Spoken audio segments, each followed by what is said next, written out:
जमीनों के मलिक रियाज एनओसी के।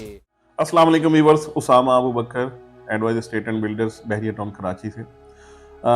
एक नैब के हवाले से लेटर आया और इसी चीज़ को ऑब्जर्व कर रहे थे कि क्या होता है, मार्केट क्या रिस्पॉन्ड करती है, लोग क्या कहेंगे और क्या बातें बन के और फाइनली अपना उस वक्त हम एनालाइज चीज़ों को करेंगे या आपके आगे अपना एनालिसिस तब रखेंगे जब हम खुद किसी मजबूत चीज़ पे आएंगे। आज ये वीडियो जब मैं बना रहा हूँ तो बहुत सारी चीज़ें बेहतर यानी हो चुकी हैं या समझ आ रही हैं या उनमें जो एक डिसीजन क्योंकि अचानक से आया तो लोगों के रिएक्शन का पता ही नहीं था कि होगा क्या, समझ नहीं आ रही थी। तो बहुत सारे लोगों ने, हमने भी अपनी तरफ से मशवरे किए, कुछ लोग जो बैंक्स वाले हैं उनसे बात की, कुछ लोग कस्टम वाले हैं उनसे बात की, जो हमारे क्लाइंट्स हैं या जिनके साथ हमारा काम है, जो गवर्नमेंट ऑफिशियल्स हैं जो उनके हवाले से बात की। तो ये सारी चीज़ें बात करने के बाद और बहुत सारी जो जिस तरीके से हम लोग देख रहे होते हैं चीज़ों को, वो देखने के बाद ये वाली वीडियो मैं बना रहा हूँ। एक तो सबसे पहली बात ये है कि बहरिया टाउन कराची का एक मेजरमेंट हुई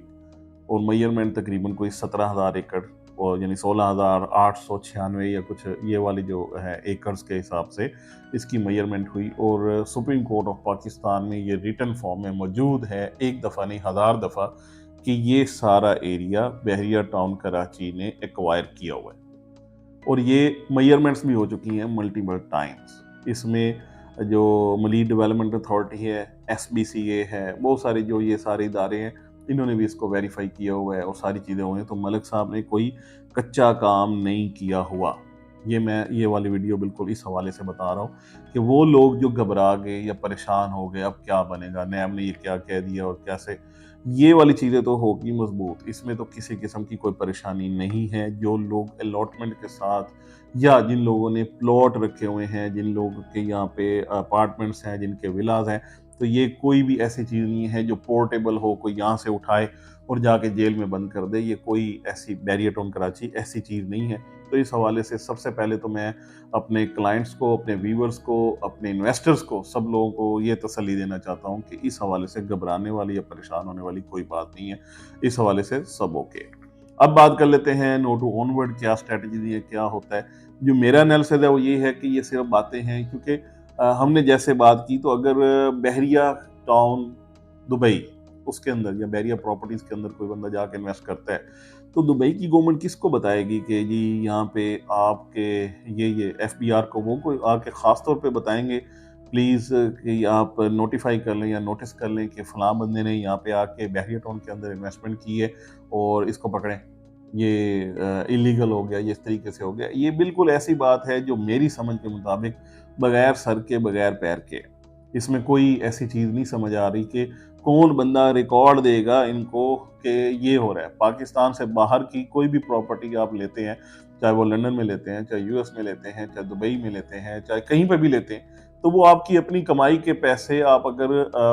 वहाँ पे थ्रू बैंक्स लेके जाते हैं या जैसे भी आपके मतलब वहाँ पे ऑलरेडी पड़े हुए हैं, कोई भी आपकी जो भी सेटलमेंट है, तो आपकी अपनी प्रॉपर्टी है, आप उधर जाके जो भी चीज़ें करें उसको एप्रिशिएट होती है, आप उस पर प्रॉफिट अर्न करते हैं, आपका अपनी उसमें है, हक भी है आपका और आप उसमें कर सकते हैं, ये आपकी अपनी अर्न अमाउंट है, उसमें कोई मसला किसी को ना होना चाहिए, ना बनता है। तो इसलिए मैं ये वीडियो बनाने का मकसद अपने इन्वेस्टर्स को, अपने क्लाइंट्स को, वो लोग जो कल से कॉल्स करके बहुत सारी चीज़ें पूछ रहे थे और यही बात कर रहे थे कि बनेगा क्या, ये अचानक से ये जो सारा मामला हुआ, एक दफ़ा तो हिला के रख दिया। दिस इज जस्ट लाइक के बहरिया टाउन की NOC कैंसिल हो गई, तो उसमें भी बहुत सारे लोग परेशान हो गए, क्या बनेगा, क्या होगा, ट्रांसफर कैसे होंगी। एक एक ट्रांसफर पे गवर्नमेंट ऑफ पाकिस्तान को, FBR को पैसे गए हुए हैं, चाहे वो बायर है, चाहे वो सेलर है, यहाँ पे उसके पास स्लिप मौजूद है कि FBR को ये पैसे गए हुए हैं। जब भी कोई भी ट्रांजैक्शन होती है तो हम लोग खुद अपने हाथ से ये वाली स्लिप जो है अपने क्लाइंट्स को दे रहे होते हैं। तो इसमें घबराने वाली कौन सी बात है? कोई आपको खुदा न खास्ता इलीगल काम किया, अगर लीगल था तो उसकी ट्रांसफर हुई,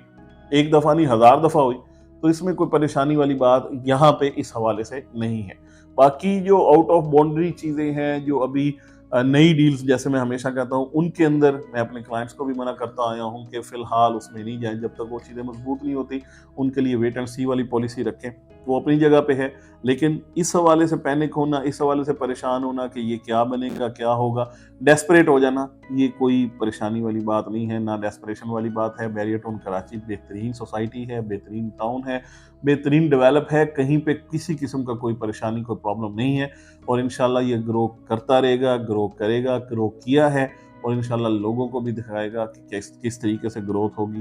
होती है और किस तरीके से हम आगे चल सकते हैं। फर्दर आपको इस हवाले से आपको कोई भी चीज़ पूछनी है या सबसे पहले वही बात कि आपको कुछ चीज़ हमें बतानी है, इस हवाले से गाइड करना है, तो बिल्कुल हम इसको मोस्ट वेलकम करते हैं। आप हमें ज़रूर बताएं। This is the part of the second, यानी ये सेकंड पार्ट है मेरी वीडियो का। जो इससे पहले वाली वीडियो है उसमें मैंने मलिक साहब के बारे में काफ़ी सारी चीज़ें बताई कि किस तरीके से मलिक रियाज साहब ने बैरियर टाउन बनाया, पाकिस्तान की जो मुस्बत जो उनका किरदार है पाकिस्तान की ओवरऑल बिल्डिंग में, पाकिस्तान को बनाने में, पाकिस्तान को निखारने में, पाकिस्तान के अंदर पैसे लाने में, यहाँ पे लोगों को लाइफस्टाइल देने में। तो इस हवाले से आप हमारा पहला पार्ट भी ज़रूर देखें और ये वाला पार्ट भी देखें और इसमें आपके कोई भी इस हवाले से आरा हैं, आपकी सजेशंस हैं, उसको मैं मोस्ट वेलकम करता हूँ, ज़रूर बताइए और अगर कोई क्यूरीज हैं तो भी ज़रूर पूछिए। Thank you so much for watching.